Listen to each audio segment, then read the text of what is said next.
So hello everyone, how are you doing? Welcome to our new video at TheTrustedProp. So look here who I have. Here we have is Milos from Monevis funding, and right now we are sitting at Palm Jumeirah beach, and we met here for the IFX. So I thought this is a perfect opportunity to actually connect with each other, to let you guys know more about Milos and Monevis funding, the background of Monevis funding, and much more. So let's begin this video. By the way, we are going to keep this video very casual, and we are not going to keep it like a professional interview, so that you can get a glimpse of how Monevis funding works, what are the things that goes behind, about the background, and much more. So guys, now let's begin with this video, and before we begin, I will just ask Milos to introduce about himself and introduce a bit about the background of Monevis funding. Thank you for having me. I'm Milos from Monevis funding. I really appreciate that you brought us the award and that we won something finally, and then we've been noticed after almost a year in the prop industry. But I would like to ask you why you chosen us and what was the decision behind giving us this nice and beautiful award. There are many reasons why we gave this award to Monevis funding, but I will be honest with you. There are some personal reasons, there are some professional reasons. Let's talk about professionally first. You know, right now there are many prop firms who claim to have their own in-house tech, but the reality, all they have is just a white label or a gray label. I'm not going to take any names, but you guys can guess. On the other hand, with Monevis funding, personally, I have worked with him, and also he has helped us out in making the current TheTrustedProp website that we currently have. Both the websites use the same language. I know what are the things that he has taken on developing the things. I know the certifications that he has taken regarding the meta codes, administration certification, and much more. So there are so many things that are there behind the scenes, and this is the reason why we selected Monevis funding to give this best in-house tech award. Thank you. Yes, that's like everything what you told is true. Maybe I should mention that I'm myself a software engineer for 20 years, and when we've been starting Monevis 2 years ago, I had a lot of offers from these white label firms, and we could decide like whether we will go with the white label part and do not own anything basically, or if we will code everything by ourselves, provide the best platform that we can provide to our traders, and to have the most stability that we can provide. After a few months, when we started all the certifications with meta quotes and everything, there was a lot of buzz in a prop industry, because we've been starting this like January or February 2022, and there was a lot of buzz with companies that basically shut down because of certain reasons, and then we decided that we will never take any white label. We will always own our data, we will always own everything, and when there is any, let's say, like support ticket or issues, we can resolve them. We don't need to rely on third party. We will never lose the data of the traders, which is important, because I think some of you already seen that there have been leaks of the emails, there have been leaks of the traders' data, and we didn't want to go that way. So after we decided, we started coding. Basically, in the beginning, it was only me. So the first version of the Monevis was fully done by me. It took us almost a year to release the first version, and after a year, when we basically soft launched, let's say, we hired another developers that are currently working with me, and as you said, like everything is in-house. We have own servers, own platform, own website, own payment gateways, and probably that's the reason why we have also this award. And you know guys, by the way, our website TheTrustedProp, it's completely made in Next.js, a part of React. The Monevis funding, it's completely made in Next.js, and I don't believe any other prop firm in the industry is using the same language. So in case someone believes that we are using the white label, no, you can just go and find the languages that we are using. And you know, Milos, many people believe that coding is something not that hard, but guys, you don't know, like for making the website of TheTrustedProp, it took us literally 7 months, and still it's not perfect. We are still improving it every day. There are so many changes that goes behind the scene that you don't even notice. So Milos, are you planning to white label your tech for other firms out there? That's a great question, because in the past 2 years, I've been asked that many times by other firms. They wanted our license, they wanted our tech, because there are not many companies that are providing tech. There are like 3 or 4 major. Yeah. And everything is basically same, all the dashboards are same. But my mindset right now is not about selling our tech, because I take our platform as my little child. Like as you said, it's not that easy to make the prop. I've been building like pretty big websites before, pretty big systems, but the prop was one of the hardest. Yeah. Many traders don't even realize how it's complex, for example, to track challenge every 5 seconds and evaluate all the rules. So MetaQuote's admin terminal. Exactly. It's one of the hardest things. Exactly. MetaQuote's terminal is here for almost over 15 years, and the They have not APIs. updated the UI. Exactly, and the APIs are really, really old. The documentation is really, really old. So working on that is super hard, super complex. But we somehow did it. We have one of the fastest challenges trackers, because I know from other companies they evaluate challenges every 60 seconds or every 2 minutes. Our challenges are evaluated every 5 seconds, which is one of the fastest. But yeah, it was really complex to do it. But won't you think that white labeling your tech to other firms will add an extra income source for Monevis and maybe eventually help Monevis to get more stable over the long term? That might be true, but Monevis in the first place wasn't created with the intention to have the biggest income sources or many income sources as possible. It was more like a passion, because I myself trader for over 16 years. Now I am software engineer for over 20 years, and I wanted to have it as a passionable trader, an engineer, to have own prop firm. So finding another income source sounds nice, but it wasn't my dream. My dream was having the best platform, having own platform, and having own prop. So guys, by the way, most of the people don't know a lot about me. So I was working as a CTO for a broker, and I was responsible for making their complete tech. Even I have the MetaQuote's admin certification, which cost like around $10,000 at that time. So well, I am also certified, and well, I know how it feels like when you have to connect the APIs with MetaQuote's admin terminal, and that's fucking what I can say, pain in your So well, other than this, Monevis, like what made you think that you want to start your own prop firm? When we've been deciding whether to start a prop firm, there were not so many alternatives. Today you can find 300 or 400 firms. Every firm is starting every other day. But when we've been deciding this like 2.5 years ago, there were only 3 or 4 firms that were major, and 3 of them had the same platform. Right, and me as a trader was that I was thinking like it's a pity that that we don't have like more platforms, different designs, different checkout processes, and so on. So we decided that when we are that long in the software engineering industry, and when we are that long in the trading industry, why to not create own platform? And that was the decision when me and my partner told ourselves, let's do on prop. Do you receive any hate from other firms, other people, other review sites? Like, have you ever received any hate? This industry is pretty wild.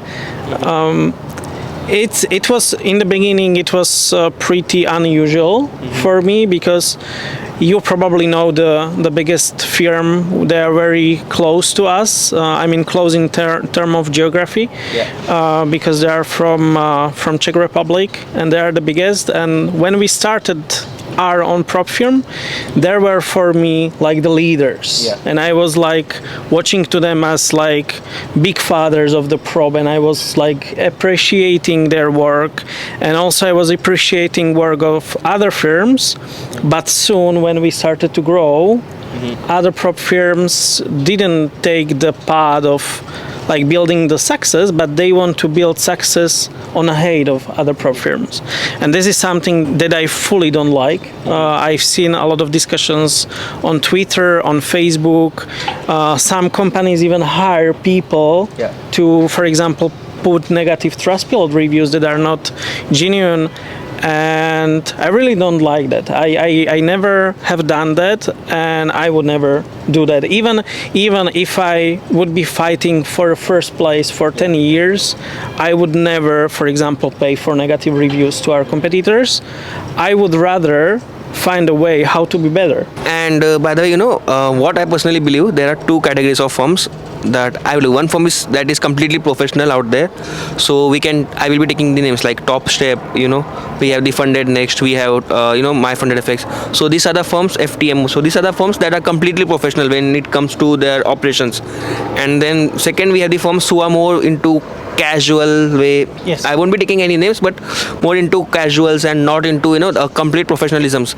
So do you think that the change that we are seeing, even when we go to the broker side, we see that everything goes on very professional way, but on the prop industry we see that most of the things, like 90% of firms, they are very very casual. So do you think this is something a trend, or this is something just what I can say, red flag for a firm? Yeah, you are very right. There are definitely two categories of the firm. For me, I usually call them prop firms and influencer firms, because there are firms that basically don't have any even like trading background, but they see opportunity over money. Yeah. They have a lot of users, for example, on Instagram or Twitter, and they open a firm. They think that this is easy industry and you don't need any skills, you don't need any knowledge, and you don't need any background. But I can tell you it's very tough.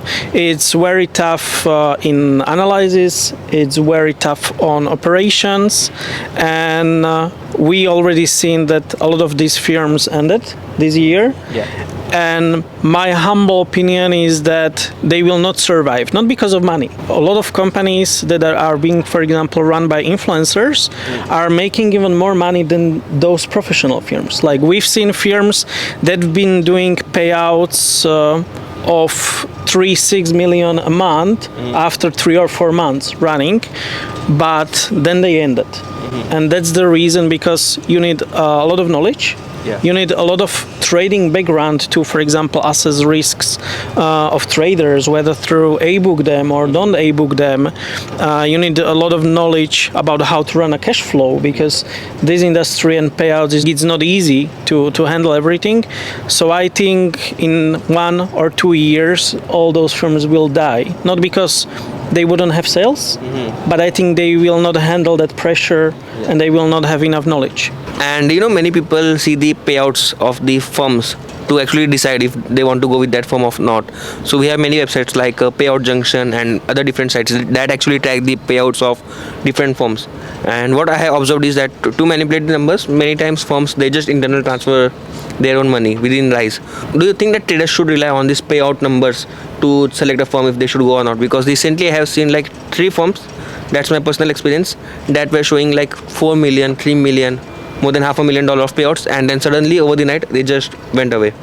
This is a really great point. Firstly, definitely the payouts flow will tell you something about the company, but I think traders think that the most payouts means the most stable company, which is actually the opposite. Because when you are doing, let's say, 6-10 million of payouts monthly, and you have, let's say, a bug in a system, this bug can cost you $2 or $3 million, and it's not easy to recover this loss. But if you have, like, let's say, smaller company, but the stable payouts, like payouts are not delayed and they are running for a longer time, I think it's more secure to join that firm as company that is, let's say, 3 or 4 months operating and already doing payouts in millions. Because they are doing something that is called hypergrowth, and for this hypergrowth you need to have a lot of security measures, because a lot of cheaters are joining prop firms, and I personally wouldn't choose company based on the payout amount.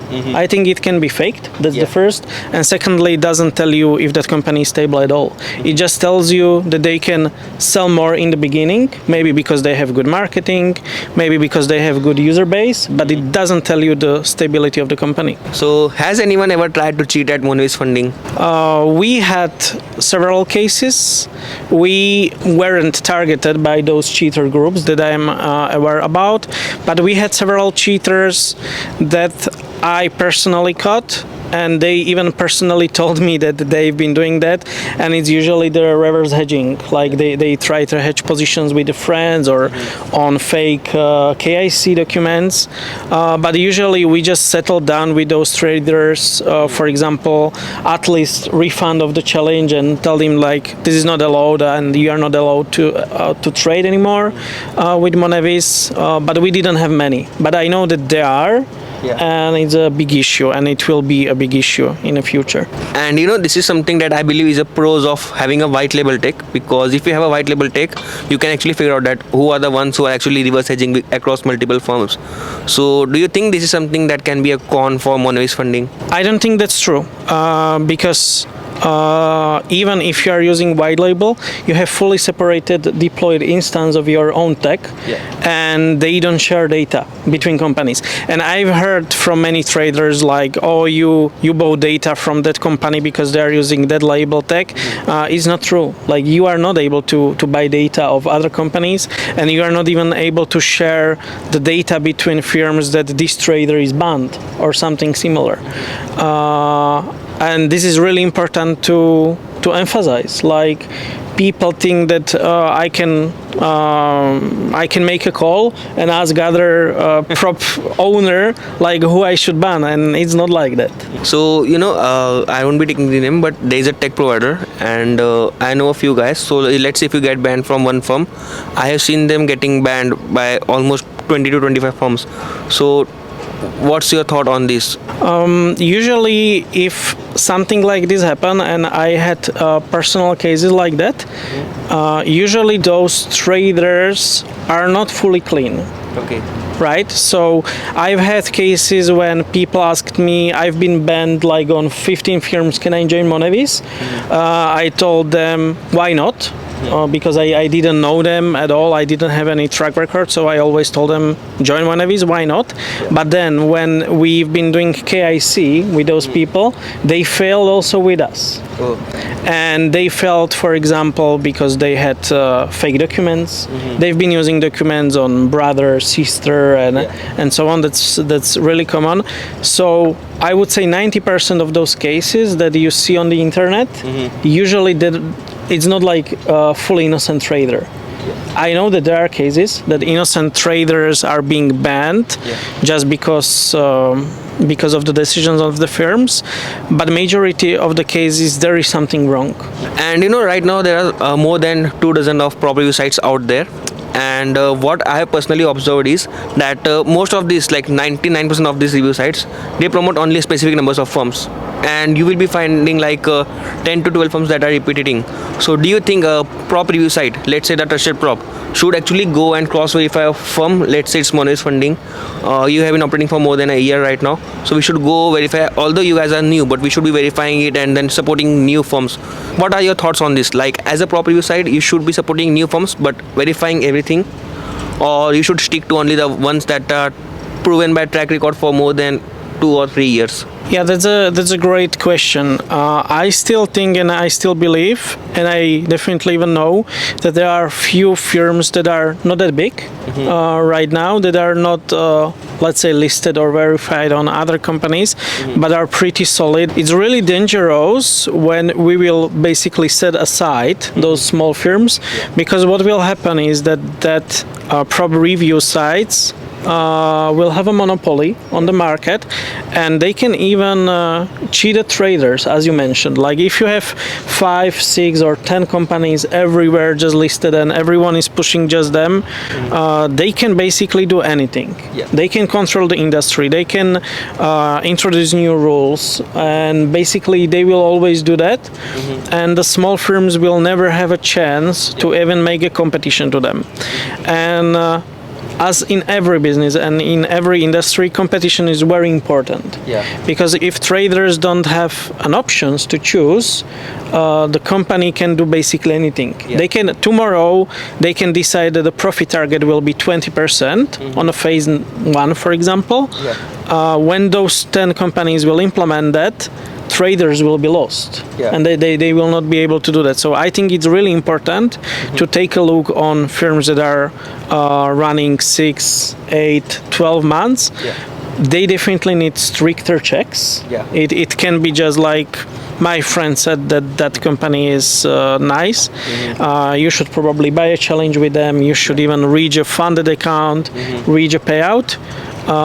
But you should definitely review also newer firms. By the way, there are so many review sites right now. They claim to be review sites, but everyone is just copying one major review site, and they just provide the coupons by copying that one major review site. So, do you think that there is actually a innovation that needs within this review industry? Because it's always, what I believe is not about providing just the coupon codes and saying that we only list good firms and we have coupon codes, because we know one guy who has this coupon based website and it's completely unique concept. I admire that, but every other guy is copying that similar thing. So do you think that this is something that should be innovated in some or the other way, or it can be innovated? Definitely one biggest innovation that I would love as prop firm owner is the transparency why certain firm is, for example, first on the website, and the transparency why that firm is listed on the website. Because we've seen cases when, for example, companies that are here for 1 or 2 months been verified and listed and promoted how they are best, and the companies that are even longer here didn't have any issues, weren't listed.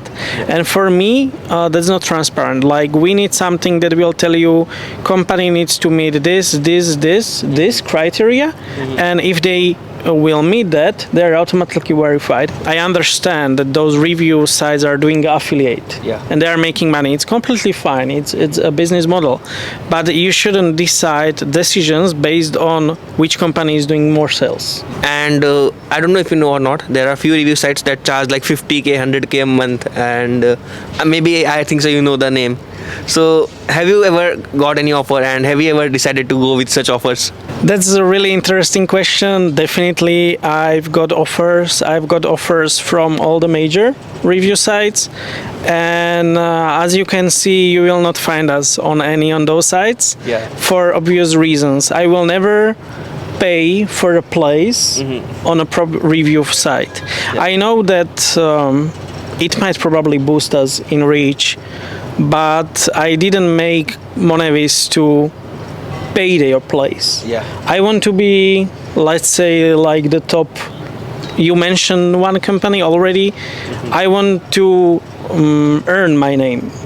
I want to traders know Monevis because we are serving them good. I want from traders to know Monevis because we don't reject payouts. I don't want to just pay 100k and be on some review sites. So that's the major reason why we are not there. Maybe one day they will not have an option because we will be best. What's the best rule that you think is in the industry, and what is the worst rule in the industry? That's a pretty interesting question. Let's start with the worst rules. I believe the worst rules are the hidden rules. Actually, I wouldn't say that any rules is bad unless it's transparent and clear. That's what I've observed amongst the traders. They sometimes even don't read the rules and then they start to hate. But I believe when you as a trader are buying a challenge and you commit to those rules, it doesn't matter what those rules are, they need to be clear and transparent. When they are hidden, they are bad. So I wouldn't say like this or that rule is worse or better. As soon as it's clear and it's being written and you can find it easily, it's fine because you commit to that. Regarding the best rules, it's hard to say what is the best rule. Like best rules for passing the challenge or best rule to keep the company stable, because for me the best rules are the consistency rules. Definitely traders hate this rule as most. I don't really know the reason, because since I'm a trader myself, my goal was always to be consistent. Like my strategy was always, let's do 1% a day, for example, and I wanted to replicate it each day. So for me, the best rule is the consistency rules, both for the company and the trader, because it helps you to evaluate trader really good. Traders think that the consistency rule is being here to reject payouts or delay payouts, but it's not true. We as a prop companies need a lot of data about the trader. And when the trader will make 10% profit within one trade, for us it's like random trade. We are not able to assess the risk. We are not able to tell like this person needs to go to a book because he's really good. But if you have 20-30 trades and they are consistent, then you can be sure as owner that this trader belongs to a book. So for me, best is the consistency.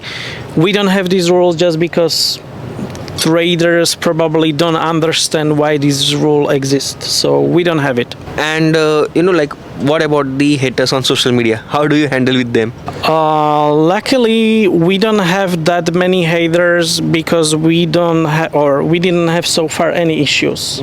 We didn't reject single payout so far. We didn't reject single funded account so far after a year. So we don't have that much hate. But usually when we have hate, usually it's paid by other companies. So I either try to explain that trader or whoever it is, if they have any issues, I am always available at the support. I am always available at the Discord, so they can reach out to me, and I'm usually trying to handle that personally. So well, thank you Milos for your time, and I think it's time to wrap up this conversation. I would definitely love to carry it forward, but we are running out of time as of now. So well, thank you so much Milos for joining us for this amazing podcast. And to wrap up, do you want to say something to our audience? Maybe just try Monevis. You can basically decide by yourself if this award was awarded to us just because we have the best in tech house technology, or you will see. Thank you for watching.